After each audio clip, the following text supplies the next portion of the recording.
नमस्कार दोस्तों, आप सभी का study for UPSC PC channel में स्वागत है।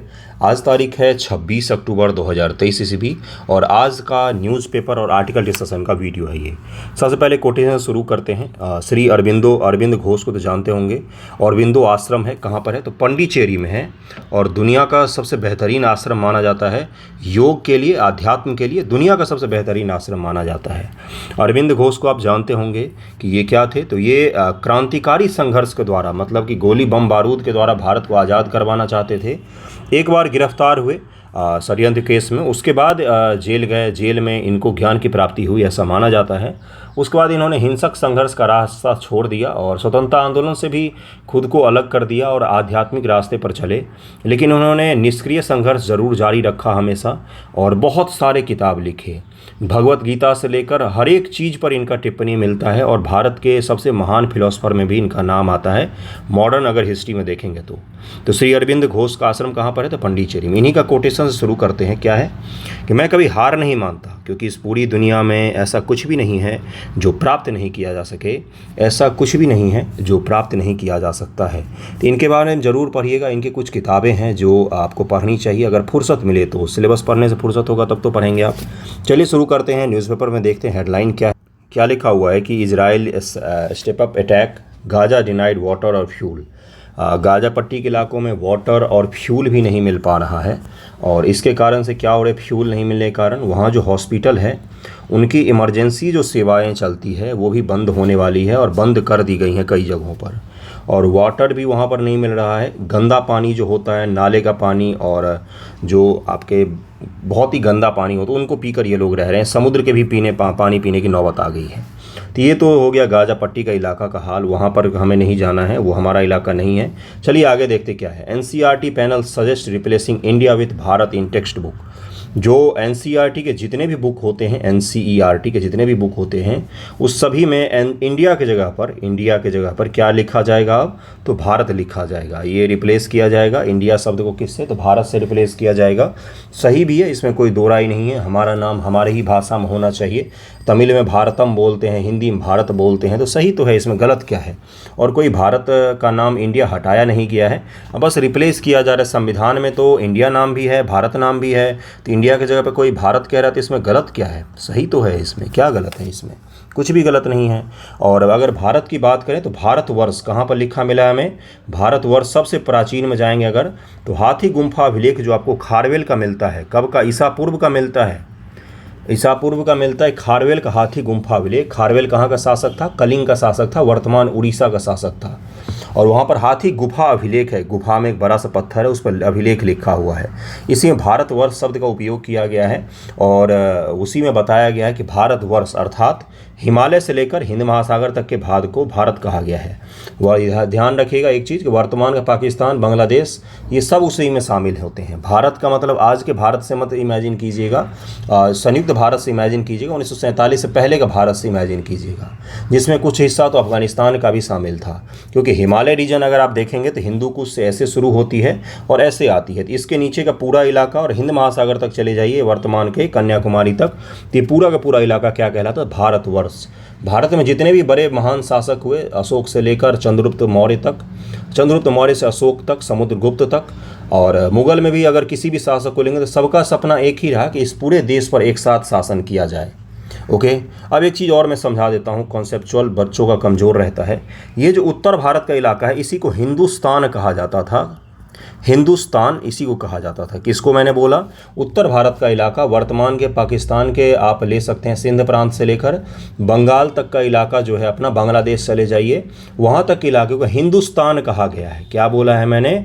हिंदुस्तान का शासक। जैसे उसको कहा जाता है कि शेरशाह सूरी जो था वो हिंदुस्तान का शासक था। तो इसका मतलब ये नहीं होगा कि पूरे भारत पर उसका राज्य था, ऊपर उत्तर भारत के इलाकों में, विंध्य से उत्तर के इलाकों में उसका राज्य था। इसी को हिंदुस्तान, इसी को आर्यावर्त भी कहा जाता है। आर्यावर्त कभी भी पूरे भारत को नहीं कहा गया है, क्योंकि आर्यों का निवास स्थान आर्यावर्त कहलाता था। आर्यों का निवास स्थान खासतौर से उत्तर के प्रदेश को माना जाता है, उत्तर के मैदान को।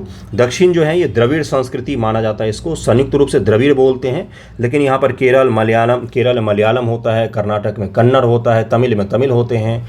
इसमें सबसे पुरानी अगर भाषा के तौर पर बात करेंगे तो तमिल भाषा है। तमिल भाषा है। ओके, लेकिन तमिल प्रदेश में, वर्तमान का जो तमिल प्रदेश है, इन इलाकों में भी एक समय में संस्कृत का ही बोलबाला था। आज भी जो भारत में संस्कृत के सबसे अच्छे एजुकेशन मिलते उसमें तमिल का ही एक जगह है जहाँ पर मिलता है। पूरा का पूरा गाँव ही संस्कृत भाषा में बात करता है। तो राजनीति वहाँ पर की थोड़ी सी टॉक्सिक हो गई है, नहीं तो संस्कृत का पहचान पूरे भारत में कदाचित एक ही जैसा रहा है। नॉर्थ ईस्ट के इलाके को अगर आप छोड़ देंगे तो, क्योंकि वहाँ पर जनजातीय लोगों की अपनी भाषा रही है हमेशा से ही, और वहाँ पर संस्कृत का ऐसा कुछ हमें नहीं मिलता है। जूनागढ़ अभिलेख जो है वो संस्कृत में लिखा हुआ पहला अभिलेख है। जूनागढ़ अभिलेख जो है आपका रुद्रदामन का, शक शासक रुद्रदामन वर्तमान के गुजरात में। और जूनागढ़ अभिलेख जो है सुदर्शन झील के बारे में जहाँ पर बताया गया है, जिससे कौन कौन से शासक जुड़े हुए हैं, तो चंद्रगुप्त मौर्य जुड़ा हुआ है उससे, अशोक भी जुड़ा हुआ है सुदर्शन झील से। उसके अलावा सुदर्शन झील का पुनर्निर्माण करवाने में उसके बाद से रुद्रदामन खुद जुड़ा हुआ था शख्स शासक। तो इनको जरूर ध्यान में रखिएगा। ये सब के सब कहाँ से जुड़े हुए हैं? सुदर्शन झील से। उस झील की बहुत ज़्यादा महत्ता थी क्योंकि वो सूखे इलाकों में बनाया गया था, इसीलिए उस झील के लिए सभी राजाओं ने प्रयास किया उसको सुदृढ़ किया जाए, उसको अच्छा किया जाए। तो ये था भारतवर्ष की कहानी। अगर भारत नाम बदला जाता है इसमें कोई दो राय नहीं होनी चाहिए। इंडिया दैट इज़ भारत, क्या लिखा हुआ अपने संविधान में?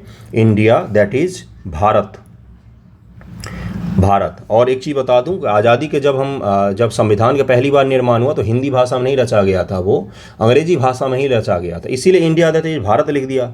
अगर हिंदी भाषा में रचा गया रहता है देश के किसी भाषा में तो हो सकता है भारत जो कि इंडिया है ऐसे लिखा जाता, भारत जो कि इंडिया है। क्योंकि उस समय के जो पढ़े लिखे लोग थे वो कोई देश में पढ़कर नहीं आए थे, वो सारे विदेश में पढ़े हुए थे। डॉक्टर अंबेडकर से लेकर पंडित नेहरू से लेकर सारे जितने भी बड़े विद्वान दिखते हैं आपको, वो सब के सब विदेश से पढ़े हुए थे। इसलिए उनकी मुख्य भाषा जो थी पढ़ाई लिखाई की वो अंग्रेजी थी, इसलिए अंग्रेजी में पहला संविधान लिखा गया। और एक कारण था कि अंग्रेजी में लिखा गया क्योंकि सारे देश की भाषा कोई एक कभी नहीं रही है इस देश में। तमिल प्रदेश के लोगों की भाषा तमिल रही है, और उत्तर प्रदेश की भाषा के हिंदी रही है, और कन्नड़ की भाषा कन्नड़ रही है, कर्नाटक के, महाराष्ट्र के मराठी। तो इसीलिए इंग्लिश जो था वो कॉमन लैंग्वेज के तौर पर यूज़ किया गया, और इसीलिए इंग्लिश में संविधान लिखा गया। तो उसमें बताया गया कि इंडिया दैट इज़ भारत। बाद में हिंदी में संविधान लिखा गया, ये भी आपको पता होना चाहिए। आज़ादी के 30-40 वर्षों के बाद हमारा संविधान हिंदी में लिखा गया है।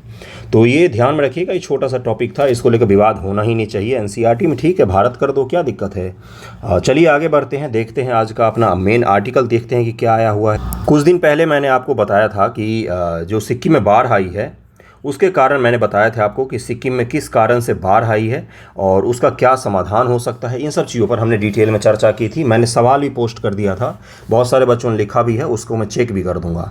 लेकिन इस टॉपिक से दो चीज़ जुड़े हुए थे। एक तो था आपका कि ग्लेशियर लेक से जो बाढ़ आते हैं उसके बारे में मैंने बताया था, कैसे फ्लैश फ्लड आया था। फ्लैश फ्लड का तात्पर्य होता है बिल्कुल पता भी नहीं चला, अचानक से बाढ़ आ गई, जैसे लगता है कि छत का टंकी एक साथ फोड़ दिया गया, वो सारे पानी को बहा दिया गया हो, इस प्रकार से। और मैंने समझाया भी था कि कदाचित यही घटना होती है प्रकृति में भी कि ग्लेशियर लेक होते हैं, उसके बांध टूट जाते हैं और वो नीचे सारा पानी बह जाता है।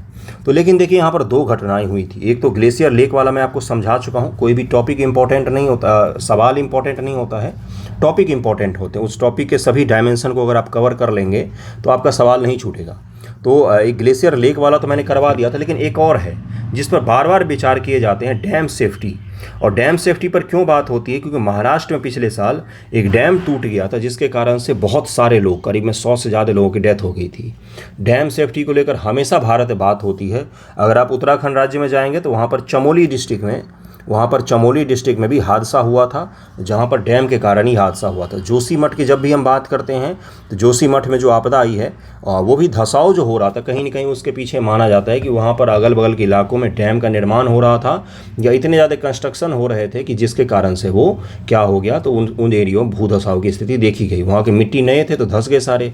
उसके अलावा जैसे टिहरी बांध जो बनाया गया है उत्तराखंड में, इस बांध को लेकर ही बातचीत हो रही है कि टिहरी बांध जो है भूकंप जोन 5 बना हुआ है, और ये बांध जो है ये अगर टूटा तो टिहरी बहुत बड़ा बांध है, भारत का बहुत बड़े बांधों में नाम आता है, और ये अगर टूटा तो आधा उत्तराखंड बह के कहाँ पर आ जाएगा, तो उत्तर प्रदेश और बिहार में आ जाएगा। तो ऐसी स्थिति है देश में। डैम हमें बनाने भी ज़रूरी है। क्या हमें नहीं बनाना चाहिए? बिल्कुल बनाना चाहिए। अगर हम डेवलप कर रहे हैं धीरे धीरे तो हमें डैम की ज़रूरत तो पड़ेगी ही पड़ेगी, क्योंकि बिजली उत्पादन हमें करना है। और डैम जो होते हैं, छोटे डैम जो होते हैं वो रिन्यूएबल सोर्स होते हैं, यानी कि उनसे कोई कार्बन का उत्सर्जन नहीं होता, प्रदूषण नहीं फैलता है। छोटे डैम की मैं बात कर रहा हूँ। लेकिन जो बड़े डैम होते हैं प्रदूषण भले ही ना फैलाएं वो, लेकिन कहीं ना कहीं वो पर्यावरण को जरूर नुकसान पहुंचाते हैं, आस पड़ोस के इलाकों को नुकसान पहुंचाते हैं। पानी का बहुत ज़्यादा जमाव होने का हमेशा एक खतरा बना रहता है, टाइम बॉम्ब के तौर पर काम करता रहता है। कुछ समय पहले ही पश्चिम एशिया के एक देश में बांध टूटा था जिसके कारण से भारी तबाही मची थी।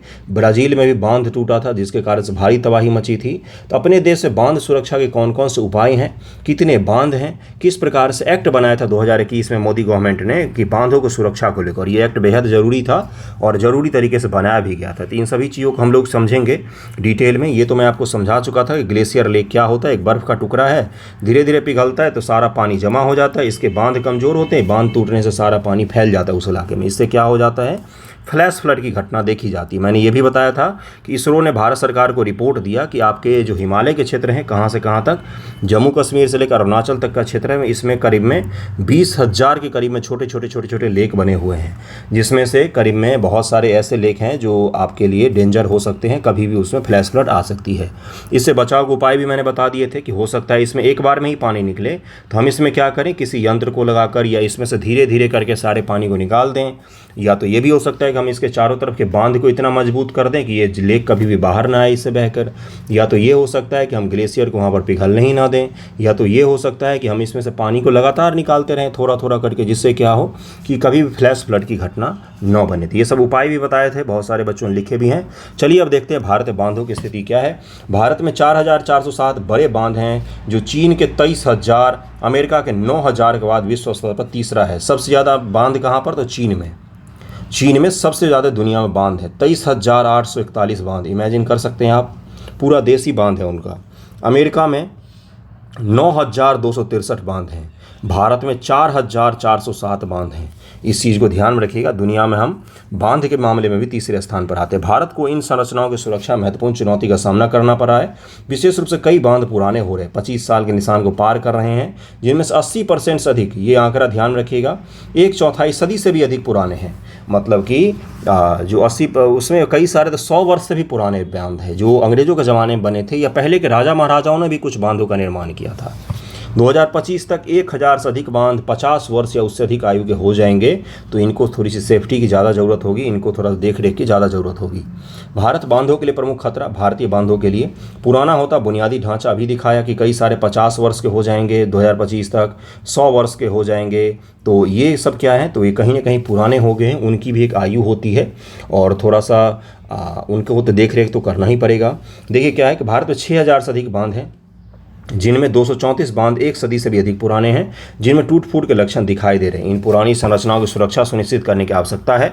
तलछट, संचय और गाद। देखिए होता क्या है, बांध दरअसल में करता क्या है, जैसे ये बांध बना है, यहाँ से बहुत सारी नदियाँ आ रही थी, इनके पानी को मैंने रोक कर यहाँ पर पानी इकट्ठा कर दिया। अब इस तरफ पानी हम तभी छोड़ेंगे जब हमारा बिजली यहाँ पर उत्पादित हो जाएगी। इसमें हम बड़े बड़े डायनेमो लगा देते हैं, जिनमें पानी उनको घुमाती रहती है रेगुलर, जिससे बिजली भी मिलता है। बांध को हमेशा बहुउद्देशीय कहा जाता है।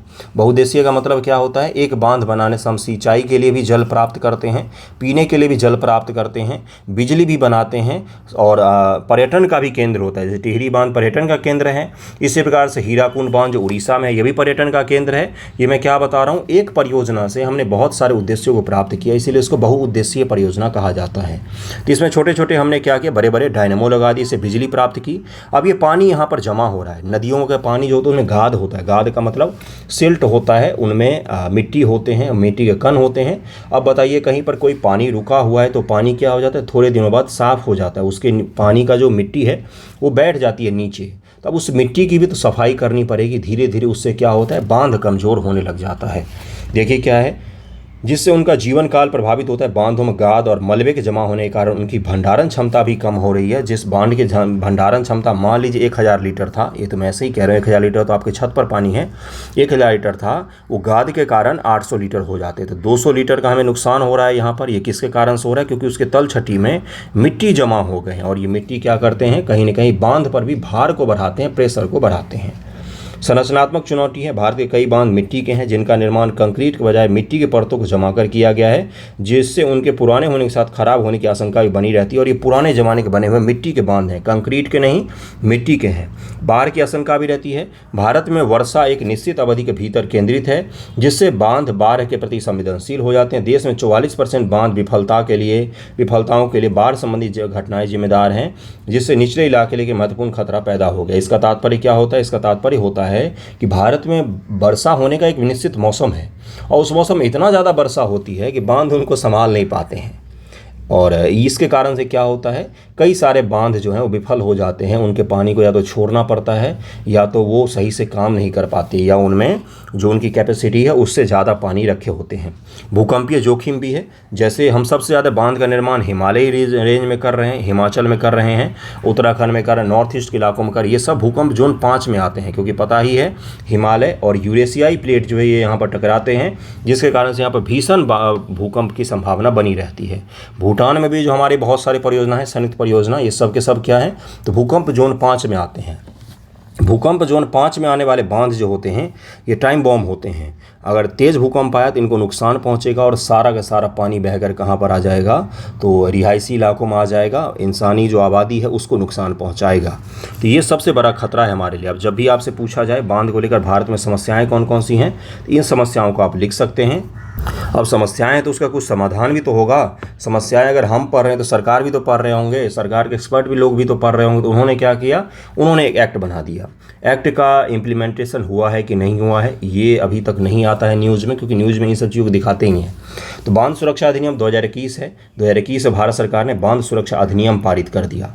बांध सुरक्षा अधिनियम 2021 को देश भर में सभी निर्दिष्ट बांधों की निगरानी, ये सारे शब्द इंपॉर्टेंट हैं, निरीक्षण, संचालन और रखरखाव करना है। सभी बांधों को निगरानी भी करना है कि उनकी स्थिति क्या है, निरीक्षण भी करना है कि भाई बार बार जाकर के देखते रहना है, संचालन और रखरखाव, इन चारों एरियो पर फोकस किया गया है। यह अधिनियम देश में सभी निर्दिष्ट बांधों पर लागू होता है, यानी वे बांध जिनकी ऊंचाई 15 मीटर से अधिक और 10 मीटर से 15 मीटर के बीच कुछ निश्चित डिजाइन और संरचनात्मक स्थितियों के साथ, यानी कि 15 मीटर से ऊंचा है तो वो तो आएगा ही आएगा। लेकिन कुछ ऐसे बांध हैं जिनकी बनावट अलग है, जिनको अलग जगह पर बनाया गया है, जिनको अलग मटेरियल से बनाया गया है, तो उनकी ऊंचाई अगर 15 मीटर से कम भी होगी तो भी हम उसको देख रेख करते रहेंगे। हो सकता है इसमें पुराने बांध शामिल हो 15 मीटर से ऊंचाई के कम वाले।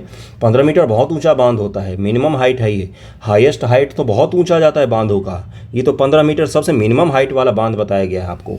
यह 2 राष्ट्रीय निकायों का गठन करता है। ये जो अधिनियम है ये 2 राष्ट्रीय निकाय का गठन करता है। पहला निकाय है बांध सुरक्षा राष्ट्रीय समिति, राष्ट्रीय बांध सुरक्षा प्राधिकरण। बांध सुरक्षा पर राष्ट्रीय समिति इसके कार्यों में बांध सुरक्षा के संबंध नीतियों को विकसित करना है, विनियमों की सिफारिश करना शामिल है। ये क्या करती है, मुख्य रूप से पॉलिसी मेकिंग का काम करती है ये। और ये क्या करती है, एडवाइस जारी करती है, किसको, तो एडवाइस लेने वाले को। राष्ट्रीय बांध सुरक्षा प्राधिकरण क्या करती है, इसके कार्यों में राष्ट्रीय समिति की नीति, अब इसने जो पॉलिसी बनाई उसका इम्प्लीमेंटेशन ये करेगा, को लागू करना और राज्य बांध सुरक्षा संगठनों या एसडीएसओ और उस राज्य के किसी बांध प्राधिकरण के बीच के मामलों को हल करना शामिल है राष्ट्रीय बांध सुरक्षा प्राधिकरण। नीति कौन बनाएगा, तो बांध सुरक्षा पर राष्ट्रीय समिति क्या करेगी, पॉलिसी बनाएगी, नियम कानून बनाएगी। पॉलिसी का मतलब होता है नियम कानून बनाएगी, कायदे बताएगी। और उसको लागू कौन करेगा, ये क्या करेगी, तो ये आदेश बोलो, एडवाइस भी देगी, है ना, सलाह। और इन सलाहों पर काम कौन करेगा, तो बांध सुरक्षा प्राधिकरण। ट्रिब्यूनल बनाया गया, डैम सेफ्टी ट्रिब्यूनल। ओके, इसमें 2 राज्य निकाय भी शामिल है। ये तो हो गया केंद्र स्तर का, ये क्या हो गया, ये भारत सरकार का स्तर का हो गया। अब राज्य स्तर पर भी है राज्य बांध सुरक्षा संगठन, स्टेट डैम सेफ्टी ऑर्गेनाइजेशन, इसको यही कहा, अंग्रेजी में भी इसको यही कहते हैं, हिंदी में कहा जाता है राष्ट्रीय राज्य बांध सुरक्षा संगठन, स्टेट डैम सेफ्टी ऑर्गेनाइजेशन। इसके कार्यों में बांधों की सतत निगरानी है। सतत शब्द का मतलब होता है रेगुलर। ओके, रेगुलर का तात्पर्य होता है कि बार बार देखो जाके, जब बाढ़ आ जाए तब जो देखते हैं आप, हेलीकॉप्टर बैठ के मंत्री महोदय जाते हैं देखने, वो तो चोरी होती है। मुख्य रूप से क्या होता है, सतत निगरानी का मतलब जब बाढ़ नहीं आया हुआ तब आपको निरीक्षण करना होता है कि क्या खराब है क्या सही है। और बाद में जो निरीक्षण किए जाते हैं तो देखा जाता है कि बाढ़ में कौन लोग बच गए हैं, किस कहाँ पर कितना नुकसान हुआ है, उसकी निरीक्षण और मॉनिटरिंग शामिल होता है। राज्य बांध सुरक्षा समिति और क्या करती है, ये राज्य बांध पुनर्वास कार्यक्रम की निगरानी, एसडीएसओ के काम की समीक्षा, जो ऊपर का स्टेट डैम सेफ्टी ऑर्गेनाइजेशन के काम की समीक्षा समीक्षा कौन करता है? रिव्यू तो ये करती है। और बांध सुरक्षा के अनुशासित उपाय व प्रगति की समीक्षा भी कौन करता है? तो यही करती है। तो ये 2 स्तर पर हो गए, केंद्र सरकार के स्तर पर और राज्य सरकार के स्तर पर हो गए। अब देखते हैं आगे बांध प्राधिकरण की बाध्यताएं क्या हैं। ये जो ट्रिब्यूनल है उसकी बाध्यताएं भी हैं कुछ, उसके पास कुछ चुनौतियां भी हैं। बांध सुरक्षा अधिनियम 2021 के अनुसार सभी निर्दिष्ट बांधों का वर्ष में 2 बार मानसून पूर्व और मानसून के बाद की अवधि के दौरान निरीक्षण किया जाना आवश्यक होता है। मानसून से पहले और मानसून के बाद निरीक्षण करना आवश्यक होता है, ये जरूरी है। ओके। बांध के सुरक्षित निर्माण, संचालन, रखरखाव और पर्यवेक्षण के लिए बांध प्राधिकरण जिम्मेदार होंगे। अगर कुछ होता है तो इसकी का अधिकारी जो है उनको नापा जाएगा। उन्हें प्रत्येक बांध में एक बांध सुरक्षा इकाई उपलब्ध करानी होगी। यह इकाई बांधों का निरीक्षण करेगी। प्रत्येक डैम के जो अधिकारी होते हैं वहाँ पर एक बांध सुरक्षा इकाई बनाना पड़ेगा, उनको यूनिट बनाना पड़ेगा हर डैम के लिए, छोटा छोटा, जो क्या करेगा? रेगुलर निरीक्षण करेगा। मानसून से पहले और बाद में दोनों में निरीक्षण करेगा। प्रत्येक भूकंप, बाढ़, आपदा या संकट के किसी संकेत के दौरान और बाद में, मान लीजिए उत्तराखंड के हिमाचल किसी इलाके में मान लीजिए भूकंप आया और उस डैम जहाँ पर था वहाँ पर ही भूकंप आया, तो वो क्या करेंगे? भूकंप के बाद झट से जाकर पूरे डैम को चेक करेंगे कहाँ पर क्या नुकसान हुआ है, कहीं पर कोई नुकसान तो नहीं हुआ है, और अगर कुछ नुकसान हुआ है तो उसको रिपोर्ट करेंगे। तो ये सारा तंत्र तो बना दिया गया है। ये तंत्र उम्मीद करता हूँ काम भी कर रहा होगा, क्यों नहीं काम करेगा? इतनी बड़ी चीज़, रिस्पॉन्सिबिलिटी है लोगों के जान माल की। बांध प्राधिकरण के कार्यों में शामिल है क्या क्या? तो आपात कार्य योजना तैयार करना, निर्दिष्ट नियमित अंतराल पर जोखिम मूल्यांकन अध्ययन करना, विशेषज्ञों के पैनल के माध्यम से व्यापक सुरक्षा मूल्यांकन को तैयार करना। दंड भी शामिल है। अधिनियम के तहत किसी व्यक्ति को उसके कार्य के निर्वहन में बाधा डालने या निर्देश का पालन करने से इनकार करने वालों के लिए 1 वर्ष के लिए जेल हो सकती है। जुर्माना नहीं, जेल हो सकती है। क्यों? जीवन की हानि के मामले में तो 2 साल की कैद होगी। अगर किसी की जान गई या जान जाने की संभावना भी है और आपने कार्य नहीं किया तो जुर्माना नहीं लगेगा, जेल होगा। व्यक्ति को, अधिकारियों के लिए बताया गया है ये चीज़ कि अगर आपने आदेश का पालन नहीं किया या अपना काम सही से नहीं किया, ये सबसे इम्पोर्टेंट प्रावधान था इसका। क्यों? क्योंकि ये यहाँ पर लोगों के जान की बात है। और चलिए आगे बढ़ते हैं। अधिनियम के साथ समस्याएं भी हैं। अंतर्राज्यीय नदी बांधों पर कानून बनाने के संदर्भ में संसद के अधिकार क्षेत्र हैं। यह अधिनियम देश के सभी निर्दिष्ट बांधों पर लागू होता है। संविधान के अनुसार राज्यों के पास पानी के मामले में, जिसमें जल संरक्षण और जल से ऊर्जा बनाना शामिल है, उस पर कानून बना सकते हैं राज्य सूची के हिसाब से। लेकिन ये तो सब पर लागू होता है। लेकिन सेफ्टी के लिए राज्य का क्या उल्लंघन हो रहा है? जब भारत सरकार सेफ्टी की बात कर रही है तो इसमें राज्यों का क्या उल्लंघन हो रहा है? राज्य सरकार भी चाहेंगे सेफ्टी हो। पानी रोकने की बात भारत सरकार थोड़ी ना कर रही है, या कोई भी सरकार थोड़ी ना कर रही है। पानी रोकने की बात यहाँ पर नहीं हो रही है। बात यहाँ पर हो रही है कि डैम सेफ रहना चाहिए, इस चीज़ की बात हो रही है। हालांकि संसद अंतर्राज्यीय नदी घाटियों को विनियमित और विकसित कर सकती है यदि वह इसे जनहित में आवश्यक समझे। संघ सूची के प्रविष्ट के तहत, यानी कि यहाँ पर संघ और राज्य की जो सूचियाँ हैं, स्टेट और सेंटर की जो कानून बनाने की शक्तियाँ हैं, उसको लेकर विवाद हो सकता था, लेकिन ऐसा नहीं है। विवाद अभी तक तो सामने नहीं आया है। बाकी आप निगेटिव पॉइंट लिखने के लिए लिख सकते हैं। क्या संसद के पास पूरी तरह से एक राज्य के भीतर बहने वाली नदियों पर बांध को विनियमित करने का अधिकार है? तो पूरी तरीके से तो नहीं है, क्योंकि जल जो होता है ये राज्य का विषय होता है। लेकिन भारत सरकार सेफ्टी संबंधी इशू पर बना सकती है। क्यों? क्योंकि यहाँ पर कहीं ना कहीं जो देश के नागरिक हैं उनके सुरक्षा की बात आती है, तो वहाँ पर भारत सरकार के पास ज़्यादा शक्तियाँ हो जाती हैं। अधिसूचना के माध्यम से अधिकारियों के कार्यों को बदलना ये भी इसमें शामिल है, जिसके कारण से राज्य सरकार प्रभावित होते हैं। बस इसमें और कुछ नहीं है आपके जानने के लिए। चलिए आगे बढ़ते हैं। आज का अपना आर्टिकल यही था, तो इसको जरूर ध्यान में रखिएगा। बहुत बच्चों, जैसे मैंने समझाया है, कुछ फैक्ट को जरूर ध्यान में रखिएगा, जैसे कितने बड़े बांध हैं, और टोटल तो 6000 है, जिसमें से 4407 बड़े बांध है भारत में। बांधों में स्थिति क्या है, क्या उसमें चुनौती है, क्या एक्ट का प्रावधान है, ये ध्यान में रखिएगा। एक्ट का प्रावधान तो पीटी में भी पूछा जा सकता है। चलिए अगले टॉपिक पर चलते हैं, देखते हैं फॉस्फोरस बॉम्ब को। क्यों?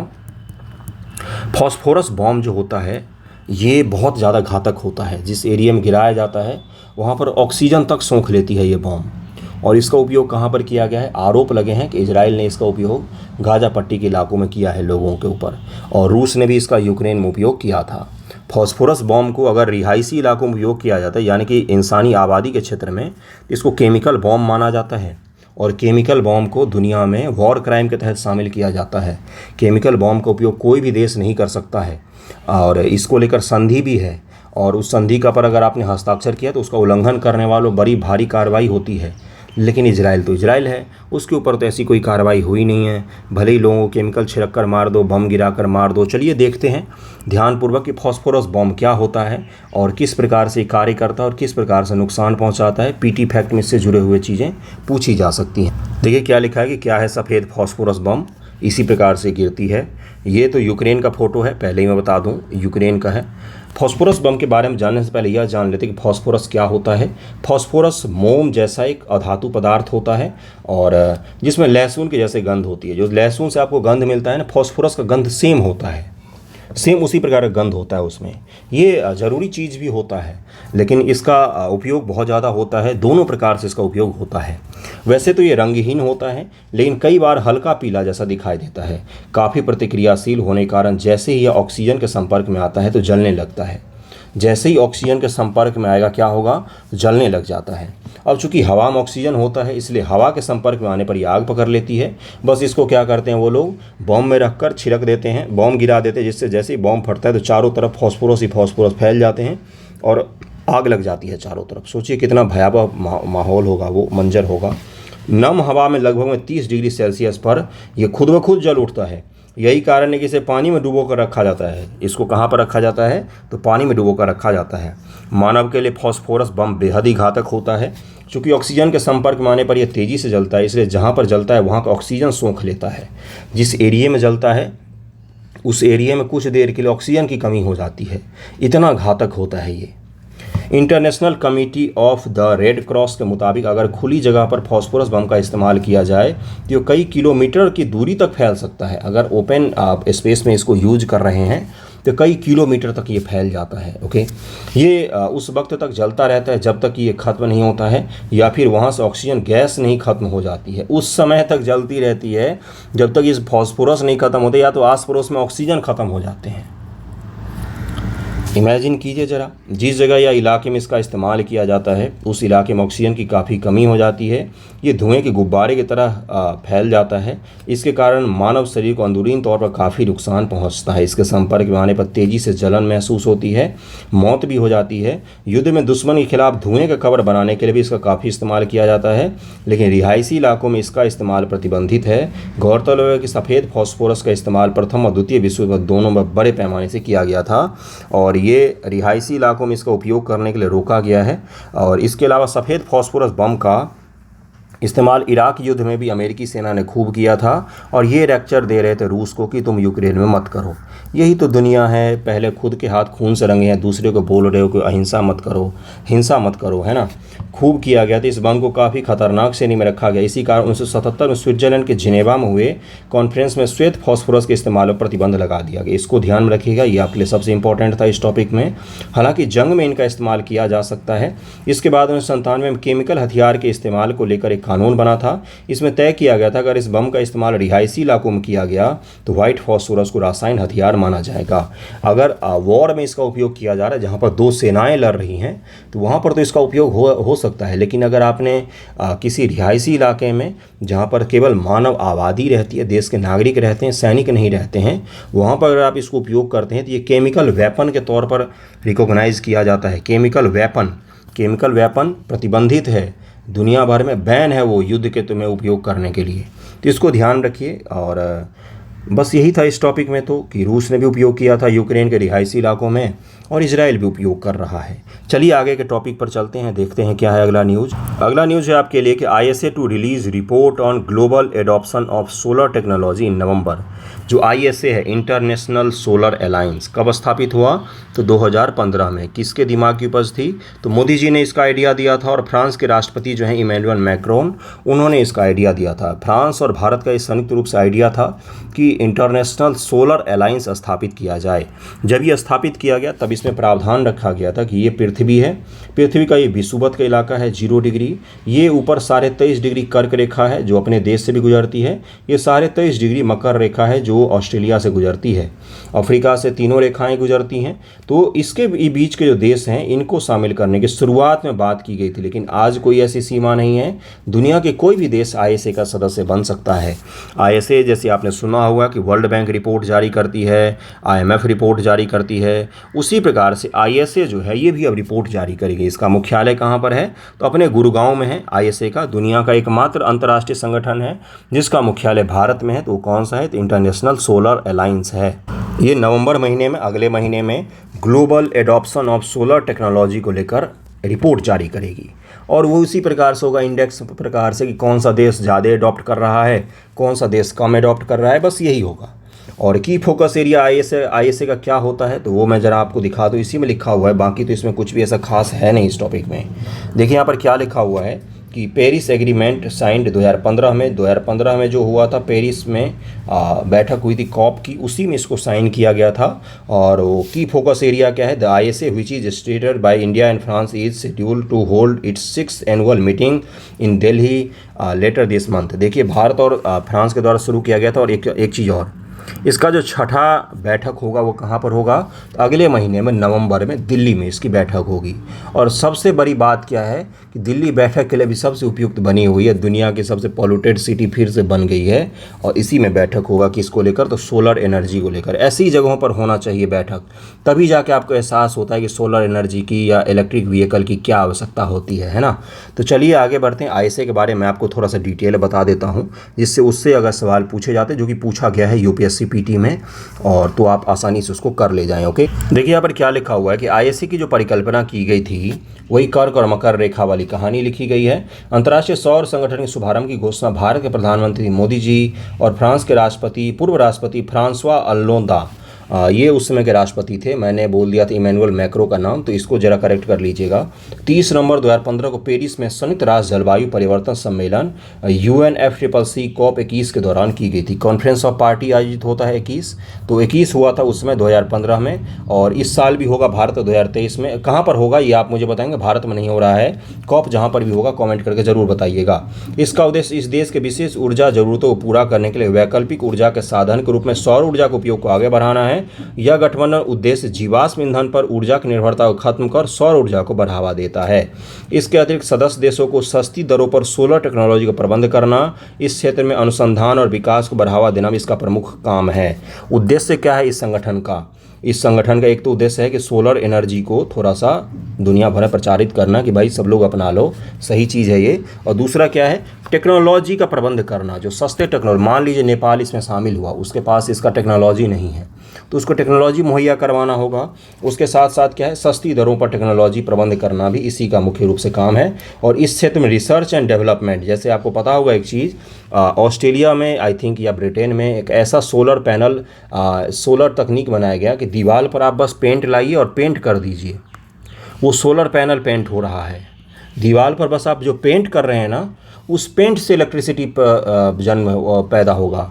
और पेपर के जैसे है, पेपर के जैसे आप पेपर खरीद के जैसे लाते हैं, वैसे ही सोलर पैनल पेपर के जैसे मुड़ा हुआ होगा, जिसको आप जेब में भी रख सकते हैं, और उसको बस लाकर फैला दीजिए तो वो सोलर पैनल का काम करेगा। तो ये टेक्नोलॉजी ही तो है, ये टेक्नोलॉजी ही तो है जो मैं आपको बता रहा हूँ। तो इन सब चीज़ों का डेवलपमेंट कराना भी किसका उद्देश्य होगा? तो ISA का उद्देश्य होगा। ISA सौर संसाधन संपन्न देशों के बीच सहयोग के लिए समर्पित मंच प्रदान करता है, जिसके माध्यम से सरकारें, द्विपक्षीय और बहुपक्षीय संगठन, कॉरपोरेट उद्योग, सब लोग, सरकार, प्राइवेट, कॉर्पोरेट, सब लोग शामिल हैं। हितधारक सहित वैश्विक समुदाय ऊर्जा का उपयोग गुणवत्ता को बढ़ाने के सामान्य लक्ष्यों को प्राप्त करने में मदद कर सकता है। अंतर्राष्ट्रीय सौर संगठन के संधि आधारित अंतर्राष्ट्रीय अंतर सरकारी संगठन है। इंटर गवर्नमेंटल पैनल है ये, इंटर गवर्नमेंट का पैनल है ये। वर्तमान 122 देश इसके सदस्य हैं। 87 देशों ने ISA के फ्रेमवर्क समझौते पर हस्ताक्षर किए हैं, जिनमें 67 ने अनुसमर्थन पत्र भी जमा कर दिया। इसका मुख्यालय हरियाणा के गुरुगांव में है। ओके, अगले टॉपिक पर चलते हैं। ये हो गया आपका, इनको तो जानते ही होंगे आप कौन है, तो जयराम रमेश हैं, और इनका हेयर कट इंदिरा गांधी जी से मिलता था। सबसे बड़ी इनकी खासियत यही थी। ये ह्यूमर की होगी, लेकिन मैं बता रहा हूँ कि इन्होंने क्या बोला है कि लोग जो है वो इन्फ्लेशन से परेशान हैं और अपने डेली खर्चों के लिए लोन वगैरह ले रहे हैं, या अपने जो ज़रूरत के सामान होते हैं उनके लिए लोन वगैरह ले रहे हैं। इन्होंने ऐसा सरकार पर आरोप लगाया। इनका काम ही आरोप लगाना, क्योंकि विपक्षी पार्टी के नेता हैं, इनका काम इन्होंने किया। अब हमारा काम क्या है? इन्फ्लेशन को समझ लेना कि इन्फ्लेशन क्या होता है। ये मैं इसलिए समझाने के लिए लेकर आया हूँ ये टॉपिक, क्योंकि ये इकोनॉमिक्स का बेसिक होता है। इकोनॉमिक्स का बेसिक टॉपिक होता है इन्फ्लेशन। अगर ये नहीं समझेंगे आप तो इकोनॉमिक्स से बहुत दिक्कत आती है, और इन्फ्लेशन समझ गए तो आधा इकोनॉमिक्स तो उसी में पार हो जाता है। तो इन्फ्लेशन को ज़रा सा मैं समझा देता हूँ, उसके बाद बिहार स्पेशल भी हम लोग कर लेंगे। मुद्रास्फीति क्या होती है? जब मांग और आपूर्ति, यानी कि डिमांड और सप्लाई, में असंतुलन पैदा होता है। मान लीजिए कि डिमांड किसी चीज़ का बहुत ज़्यादा बढ़ गया है और सप्लाई उस चीज़ का है नहीं। जैसे आपने सुना होगा कि फसल ख़राब हो गई तो दाल महंगा हो गया, दाल महंगी हो गई, या फसल ख़राब हो गई तो सब्ज़ी महंगी हो गई। तो इसका मतलब क्या होता है कि उसका सप्लाई बाधित हो गया है। डिमांड में भी कई बार ज़्यादा ग्रो हो जाता है। जैसे मान लीजिए दिवाली का मौसम आता है तो मिठाइयाँ खूब सारी बिकती हैं, एक इमेजिन करते हैं, तो उसके कारण से क्या होगा, उनके दाम बढ़ जाते हैं या फटाके बहुत ज़्यादा बिकते हैं। तो ये मैं क्या बता रहा हूँ आपको कि डिमांड और सप्लाई का ही खेल होता है पूरा का पूरा इन्फ्लेशन।